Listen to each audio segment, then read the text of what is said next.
Guys, we have to let them cook, because Sam Altman has something to show us that we've never seen before. He's promising to deliver something groundbreaking, exceptional, and life-changing. These are Sam's words, not mine. And it's 100% going to be an AI device, but what kind? And most importantly, does it have a chance of being successful, or will it become another doomed idea in the graveyard of AI devices? Back in May, OpenAI wrote a single check for $6.4 billion and took home Jony Ive's young studio, I.O. $6.4 billion with a B. And that puts the lead-in voice in artificial intelligence shoulder to shoulder with the designer who turned brushed aluminum into the iPhone. And together they are getting ready to shape something completely new. I'm still not sure who called whom first, but the excitement spills off the page. Sam Altman says AI only feels like real magic when serious tech, thoughtful design, and a deep sense of how people actually live all snap together, and he trusts Jony's crew to make that happen. Jony sounds just as energized, saying every lesson from 3 decades in design seems to funnel straight into this project. The mood echoes Apple's early days. Big vision, sleeves already rolled up. The announcement hides the exact product, yet its language points toward a fresh breed of AI gadget, neither a downsized phone nor a skinnier laptop. Think of something built from scratch for everyday tasks, a device that feels less like technology you must figure out and more like a helpful neighbor who simply pitches in. The target is clear: make advanced AI so straightforward that a teenager and a retiree can both pick it up and start using it on day one. This plan is already moving. Jony is bringing his 50-strong team into OpenAI, and their focus will be hardware that lets the clever code sink into the background, giving you the benefits without the fiddling. If they manage it, this buyout could be the moment when AI stops feeling futuristic and starts feeling like part of the furniture. Jony recently gave me one of the prototypes of the device for the first time to take home, and I've been able to live with it. And I think it is the coolest piece of technology that the world will have ever seen.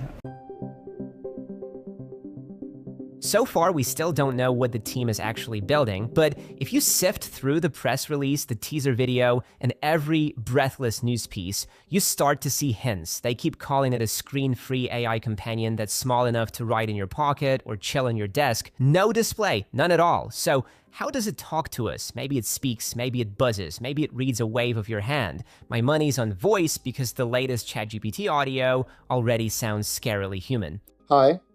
Hi. How you doing? I use voice chat every day, and the range these new models can hit is wild. 1 minute the bot sounds friendly, the next it's cracking a joke, even throwing in a quick laugh that feels real. If that sounds like sci-fi, think about the Apple Watch. A tiny computer that runs apps, answers calls, and tracks your heart. Strip away the screen and all those health sensors and you've got a board roughly the size of a coin. Easy to hide almost anywhere, though I'm pretty sure this device won't do one thing: be an agent. And when you think AI agents, you probably imagine a mountain of code and custom logic. Sometimes that's true. Building and testing can be a nightmare. That's why TestSprite exists, a sponsor of today's video. Just point it at a repo or a station URL, add a line or two of context, and you're basically done. It flips into full autopilot, builds its own test plan, then races through browsers and API routes while you watch the progress bar instead of writing asserts. During that sprint, checks everything: front end, back end, odd errors, load spikes, even those weird 418 I'm a teapot paths. What you get is a clean, readable report that feels like a checklist, not a core document. Real confidence, not wishful thinking. And now with monitor running scheduled tests in the background, it's like having a tireless QA tester catching bugs before they reach production. Add secure API keys and an upcoming feature called MCP that helps autofix broken tests, and you've got a full stack testing sidekick on standby. And best part, there's a free tier, so indie devs can get started without a budget panic. And when you need more horsepower, paid plans scale without drama. Everything stays fast, thorough, and fully automated. So release night finally feels like a plan, not a gamble. So the next time you write fresh code and that little voice whispers, "Nice, but will it behave?" slide TestSprite into the workflow, hit run, and let the simplest testing agent chase gremlins while you refill the mug. I will leave the link in the description, so be sure to check it out. The team also wants this gizmo to be context-aware, able to figure out where you are and what you're doing so it can step in at the perfect moment. Picture it noticing you're walking to work and quietly reminding you about the 9 o'clock meeting. That feels a little dreamy today. And like the early Apple Watch, version 1 may still lean on your phone for the heavy lifting. But the roadmap is clear. Sam Altman calls it the third essential device, meant to live alongside your phone and laptop, not replace them. He's even talking about moving 100 million units by the end of 2026. That sounds ambitious. My guess is we won't see shelves stocked until at least 2027. Even so, the upside could be huge. Joni frames it as the start of a new design era. And Sam thinks it could add $1 trillion to OpenAI's value, about a third of Apple's market cap. Sam usually keeps his promises, unlike a certain electric car visionary. So when pre-order day finally shows up, I will be right there with my credit card. Everybody's wondering the same thing. What if this mysterious gadget face plans and turns into the next big tech punchline? The honest answer is that nobody can say for sure. We've already watched a parade of AI toys over the past couple of years, and most of them stumbled because the tech simply couldn't keep up with the promise. They were tricky to use, glitchy when they did work, or no match for the phone that never leaves your hand. Replacing that phone isn't just hard, it's Everest. Tech history is already littered with AI products that launched on tidal waves of hype and washed up on shore a few months later. Each one is a neon warning sign for OpenAI, quick lesson in every mistake worth dodging. Do you remember the Humane AI pen? There was so much hype when it was announced. A portable, wearable device that should have changed the way we use technology. Sounds familiar, doesn't it? Back then, the tech just wasn't there yet for the Humane pen to work. Play songs from famous sci-fi films. And you had to be careful about using it, even prompt-wise. Even today, you still need to know the right prompts or you end up doing the job yourself. The ground moves fast. New tools, features, and updates land every single day, and trying to separate real progress from shiny distractions can wear you out. That's where the AI Master membership comes in. We turn complex breakthroughs into clear steps you can actually use, whether you're cracking open your first model or already running automated workflows. Our daily posts, hands-on courses, deep dive PDF guides, and the prompt creator bot cut the learning curve and open fresh ways to earn and grow. And right now, you can jump in at half price for the first 6 months. Hit the link in the description, join us, and start turning AI into actual results today. The trouble with Humane Pens started the moment reviewers unboxed it. Sure, the little square looked slick, but the polish stopped there. It ran so hot you could warm your hands on it, and the battery died before lunch. Controlling it was a joke. The only interface was a fuzzy green projection on your wrist that felt more sci-fi prop than useful tool. Engineers loaded it with extra sensors to make that projector kind of work, yet it still stumbled. Then came the sticker shock. About $700 up front plus a monthly fee. Even when you shelled out, responses took ages, and half the time the answers were wrong or half-baked. Forget maps, music, or any of the everyday things your phone does without breaking a sweat. After the rocky rollout, sales tanked. HP scooped up what was left, and the servers went dark. One giant splash of hype, followed by radio silence.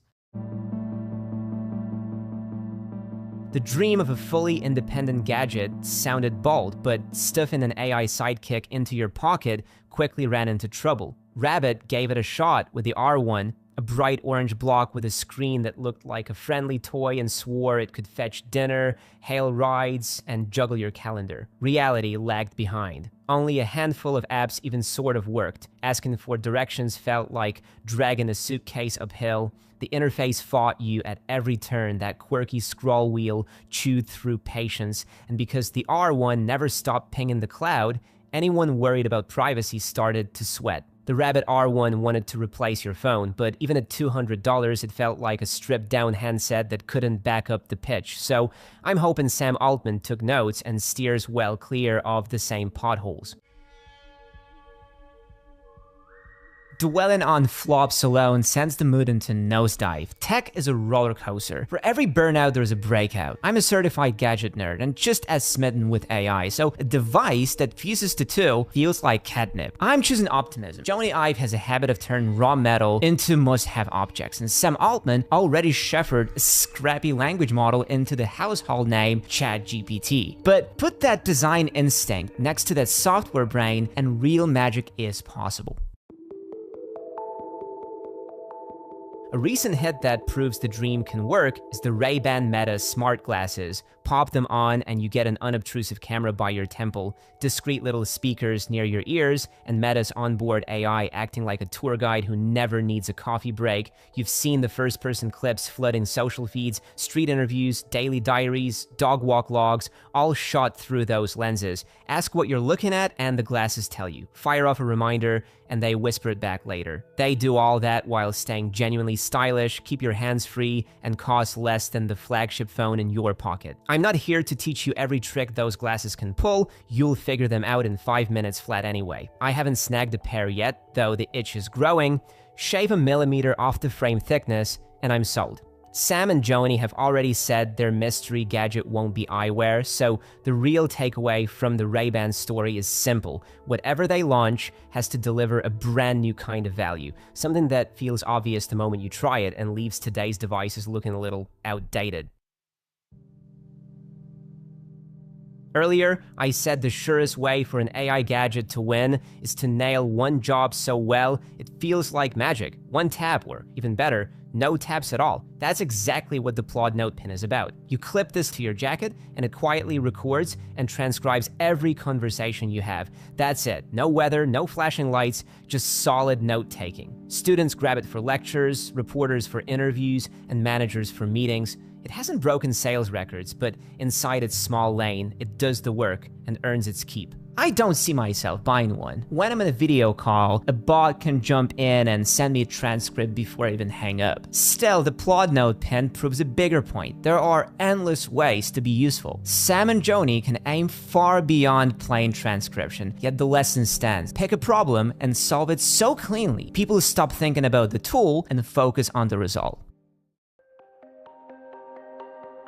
I can't shake one big question. Do we honestly need this new gadget? Or are we just chasing the next shiny thing because it sounds cool? Any half-decent phone you can buy today already wipes the floor with most AI-first devices. My iPhone running the ChatGPT app feels like a friendly know-it-all in my pocket. I ask for advice, quick facts, to-dos, you name it. A single shortcut opens Google Lens or Apple's Visual Lookup, and in a blink, it tells me what I'm staring at, even if it's only in a screenshot. Need an audio file turned into text? I can download an app and get clean transcripts in under a minute. Voice helpers or Google Gemini on Android. Flip settings. Call anyone in my contacts or fire off messages faster than I can type. The gadgets that flopped did so because they never offered anything my phone couldn't already handle, while the rare winners either invented a brand new trick or shrank a boring task down to one effortless tap. That narrow sweet spot is exactly where Sam and Joni have to land if they want their device to matter. Now here's a second thought. Even if they pull it off, would you really give up your phone? Think about all those snapshots of friends and pets, late night web searches, quick TikTok breaks, and idle games while you wait for the bus. A replacement has to match every one of those jobs, or find a way to beam those silly videos straight into our brains before most of us will even think about switching. Phones spend 4 or 5 hours in our hands every day. Prying them loose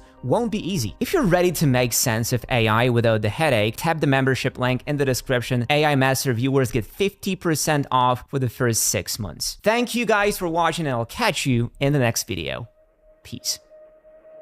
I am absolutely certain that we are literally on the brink of a new generation of technology that can make us our better selves.